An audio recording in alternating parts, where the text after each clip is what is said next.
Insyaallah. Assalamualaikum warahmatullahi wabarakatuh. Alhamdulillah rabbil alamin wassalatu wassalamu ala sayyidina wa ala alihi wasallam. A'udzu billahi minan nar min syarril kuffar min ghadabil jabbar wal 'izzati lillahi wa rasulih. Allahumma ghnina bihamin haram wa bismika Allahumma ya daim ya hayyu ya fard ya wid ya ahad ya samad. Allahumma shalli ala Muhammad wa ali Muhammad. Bismillahirrahmanirrahim. Bismillahi ma sya'allah la yasrifu wa bismillahi ma sya'allah yasrifu wa bismillahi ma sya'allah man kana min ni'matin fa minallah. Bismillahi ma sya'allah la ya'ti bil hasanati illa bismillahi ma sya'allah la hawla wa la quwwata illa billahil aliyyil azim. Allahumma nas'aluka bi barakati syarif anta hamala dunia. Amin ya rabbal alamin. Alhamdulillah, jumpa lagi untuk pengisian maghrib online kita. Mudah-mudahan pengisian yang sebentar ini dapat kita bawa menghadap Allah Ta'ala jauh masa, insyaAllah. Untuk lagi barakah kita mengenai surah Al-Fatihah. Iya kan. Shiratal ladzina an'amta 'alaihim. InsyaAllah kita sambung online pagi tadi, InsyaAllah.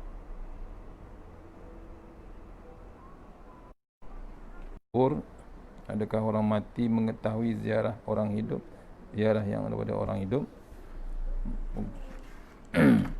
Terus sambung pagi tadi daripada Utsman bin Su'adah.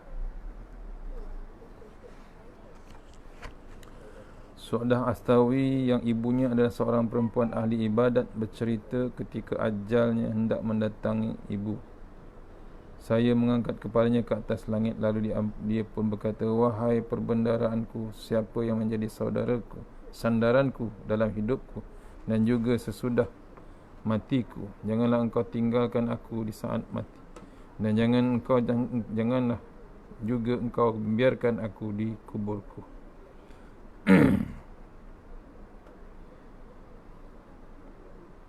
Doa daripada seorang anak, ziarah pada ibunya yang dikubur. Ibunya seorang perempuan ahli ibadat bercerita ketika ajal hendak mendatang pada ibunya, dia mengangkat kepalanya ke arah langit, lalu dia pun berkata, wahai perbendaharaanku, siapa yang menjadi sandaranku dalam hidupku dan juga sesudah matiku, janganlah engkau tinggalkan aku di saat mati, dan janganlah juga engkau membiarkan aku dikuburku. Maksudnya ni, ibu ni berdoa mengharapkan sesuatu kepada Allah Ta'ala. Orang yang dia bergantung, dia betul di Allah Ta'ala, dan dia bergantung juga pada penziarah kuburnya.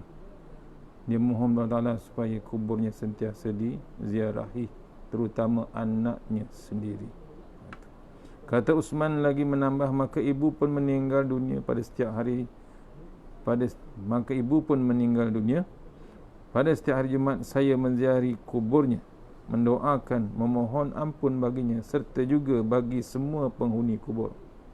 Suatu ketika bermimpi berjumpa ibu.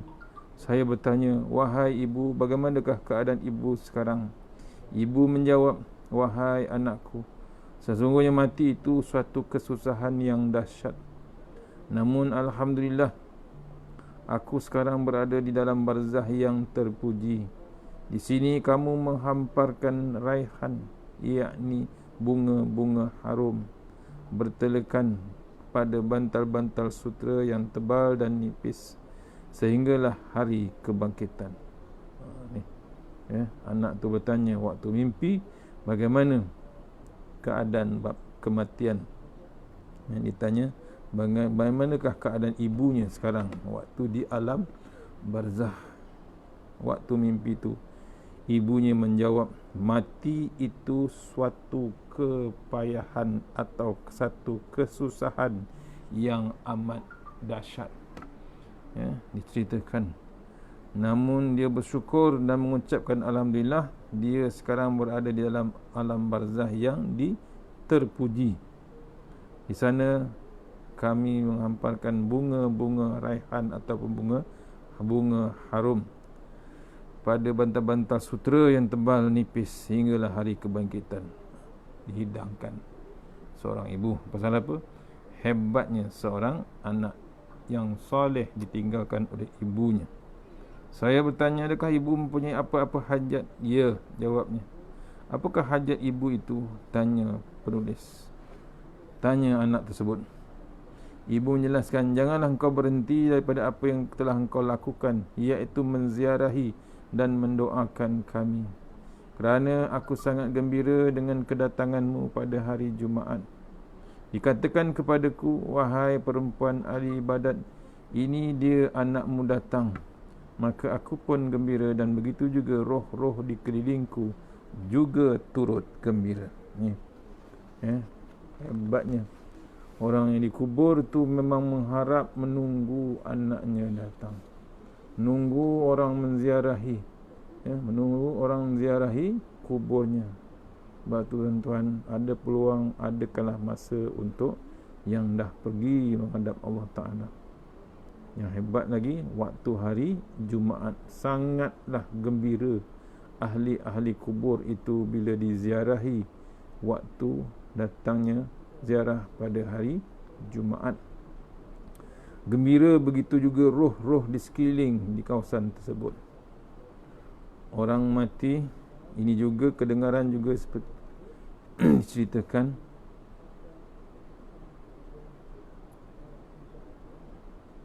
dari Al-Fadil bin Muafiq, anak kepada bapa saudara sebelah Ibu Sufyan bin Uyainah. Dia berkata, apabila ayah saya meninggal dunia, saya telah mengalami tekanan ataupun stres yang amat sangat. Lalu pada setiap hari saya menziarahi kuburnya. Namun kemudiannya ziarah saya itu semakin kurang, jarang-jarang. Pada suatu hari saya menziarahi kuburnya dan duduk di sisinya. Tiba-tiba saya mengantuk dan amat sangat hingga tertidur. Dalam tidur itu saya bermimpi seolah-olah kubur ayah saya terbuka dan dia nampak duduk di kuburnya sambil mengenakan kain kafannya dalam keadaan rupa orang yang telah meninggal. Saya pun menangis melihatnya. Maka ayah saya berkata, wahai anakku, sekian lama engkau tidak kemari. Apakah ayah mengetahui kedatangan saya? Saya bertanya. Tidaklah sekali engkau pernah datang melainkan aku mengetahuinya. Setiap kali engkau datang, aku merasa senang dan gembira. Dan dengan doamu, orang-orang di sekelilingku juga begitu. Sampai macam tu, rupanya dikubur tu menunggu anaknya untuk berdoa, berzikir. Seronok, gembira ahli kubur tersebut. Dari keterangan berdasarkan hadis dan nukilan-nukilan di atas, ziarah kubur sepatutnya menjadi amalan yang dihayati oleh umat Islam, bukan sebagai amalan bermusim, seperti hanya setahun sekali pada hari raya atau bulan Ramadan sahaja. Mengapakah ia mesti bermusim ziarah kubur? Bukankah melakukannya segala mendatangkan segala pahala? Lebih-lebih lagi pada si mati, kerana ziarah itu boleh mendatangkan rahmat kepadanya. Kedatangan pengunjung adalah jelas tidak dapat disangkal lagi sebagai bermanfaat. Bukankah si pengunjung itu dituntut, yakni sunat memberi salam kepada ahli kubur. Assalamualaikum ahlad diyari minal mu'minina wal muslimin wa inna insyaallah bikum lahiqun nas'alullaha lana wa lakumul afiyah. Maksudnya, selamat ataupun semoga sejahtera atas kamu, wahai penghuni kubur yang terdiri pada orang-orang yang beriman dan orang-orang Islam. Sesungguhnya kami insya-Allah akan menyusuli kamu. Aku bermohon kepada Allah semoga kami dan kamu dalam afiat. Atau lebih ringkas lagi, Assalamualaikum dara qaumin mu'minin wa inna insyaallahu bikum lahiqun. Selamat ataupun salam sejahtera atas kamu, wahai penghuni kubur kaum yang beriman. Sesungguhnya kami insya-Allah akan menyusuli kamu. Dua jenis, ya.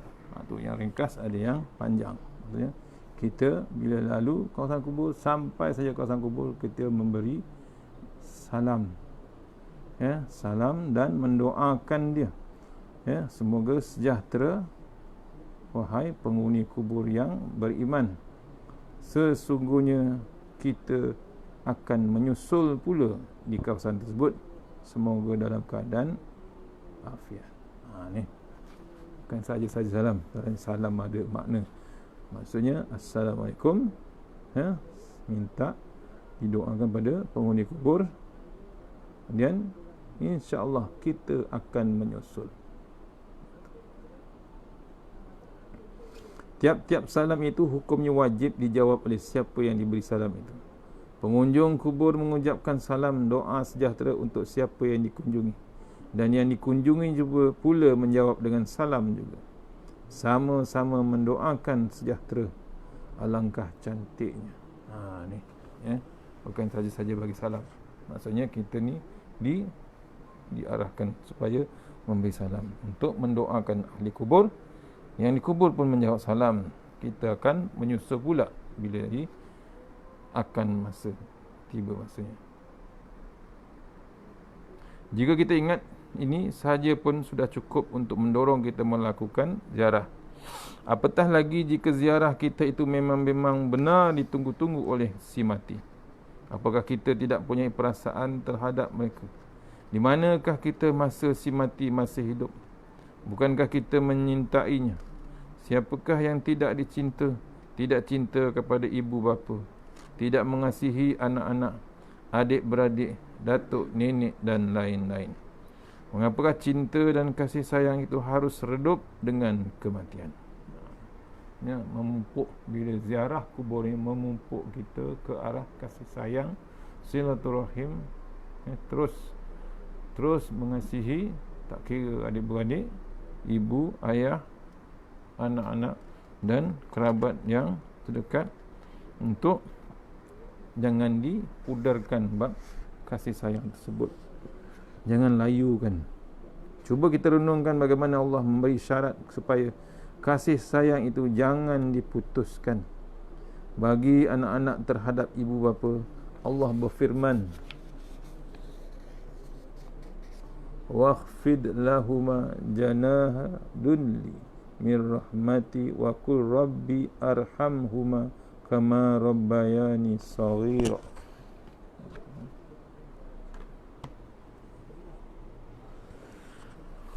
Dan hendaklah engkau merendahkan diri kepada keduanya kerana belas kasihan dan kasih sayang.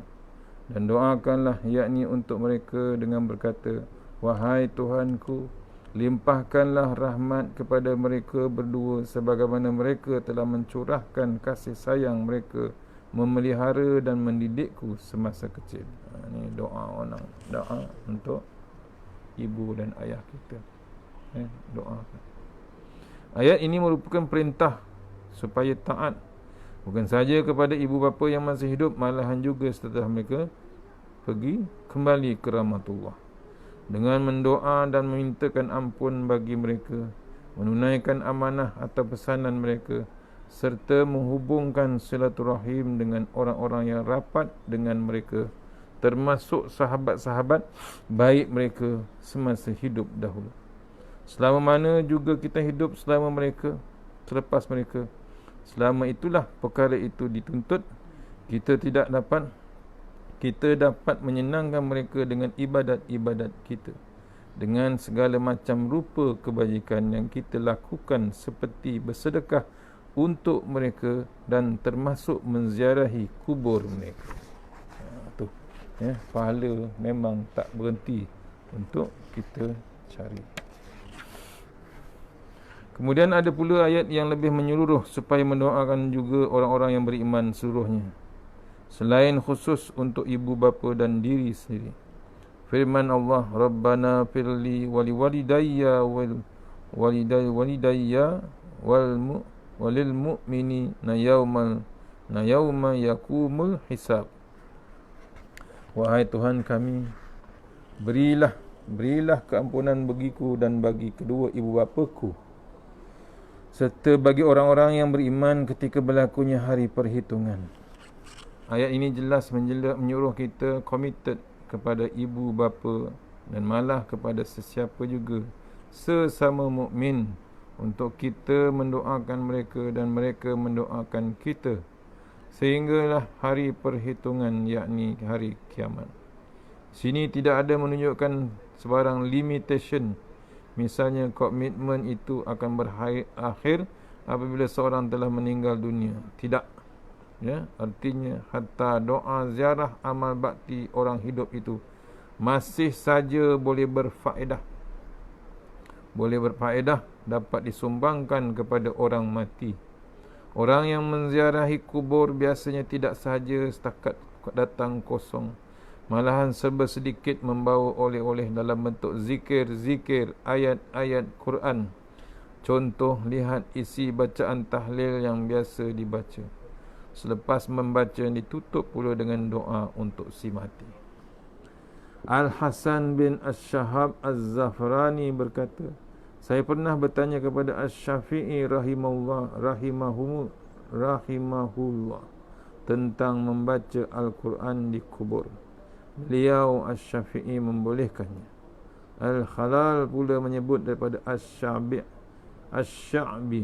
katanya apabila seorang meninggal dunia maka orang Ansar saling berebut untuk membaca Quran dekatnya. Dia juga berkata, saya telah diberitahu oleh Abu Yahya An-Naqid, katanya saya ada mendengar Al-Hasan bin Al-Jarawi bercerita, saya melintasi kubur saudara saya, lalu saya membaca surah Al-Mulk kerana teringatkan dia.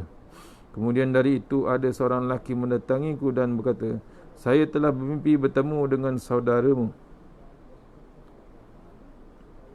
Dia berkata kepada saya, Allah telah mengurniakan pahala kebajikan Abu Ali Al-Hasan bin Al-Jarawi kerana kami, yakni orang mati, mendapat manfaat daripada apa yang dibacanya itu. Berkata Asy-Syaikh Abdul Wahhab Asy-Sya'rani, telah sampai kepada kami bahawa beberapa orang salih melihat Rabi'ah Al-Adawiyah selepas matinya. Dia berkata, hadiah kamu berupa doa telah pun sampai kepada kami. Paling sedikitnya ditaruh ke dalam talam daripada nur, yakni cahaya, dan di atasnya sapu tangan daripada sutera. Demikian itulah pula doa sekalian orang mukmin bagi saudara-saudara mereka yang telah meninggal. Dikatakan kepada mereka, inilah hadiah sipolan dan sipolan kepada kamu. Begitu juga daripada riwayat daripada setengah orang saleh yang berkata, aku telah lalu di atas kubur dan baca Fatihatul Kitab, Qul huwallahu ahad, dan Al-Mu'awwizzatain ketiga-tiga kali. Lalu aku hadiahkan kepada sekalian ahli kubur. Rasa mengantuk telah menguasaiku hingga membawanya tertidur. Lalu aku melihat nur cahaya turun dari langit memenuhi bumi. Ia dikerat-kerat dan dibahagi-bahagikan ke atas setiap kubur. Dan berkatalah yang berkata, inilah pahala bacaan kamu yang kamu hadiahkan kepada mereka itu. Tu. Hebatnya bab ziarah kubur. Hadiah kepada orang yang di dalam kubur. Habis bab 19, ziarah kubur. Adakah orang mati mengetahui ziarah orang hidup? Memang diketahui. InsyaAllah kita akan masuk bab 20, roh orang hidup bertemu roh orang mati. InsyaAllah cuba pagi esok, mudah-mudahan persiapan ini dapat kita bawa menghadap Allah Subhanahu Wa Taala. Banyak sedikit persiapan kita. InsyaAllah mana yang baik, terbaik terus daripada Allah Subhanahu Wa Taala. Yang kelemahan daripada diri saya sendiri, kita sudahi surah Al-Fatihah. Ya, benar.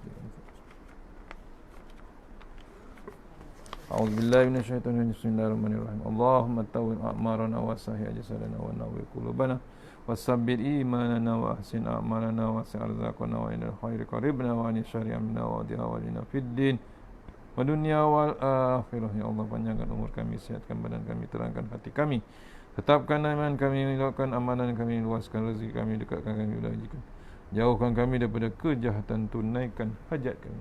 tawasalna bi izzati jabaru wa tasamna bi mulku allazi la mu'isrifana al bala wa ba innaka ala kulli syai'in qadir wa sallallahu alaihi wasallam. Insyaallah kita semayang berjamaah.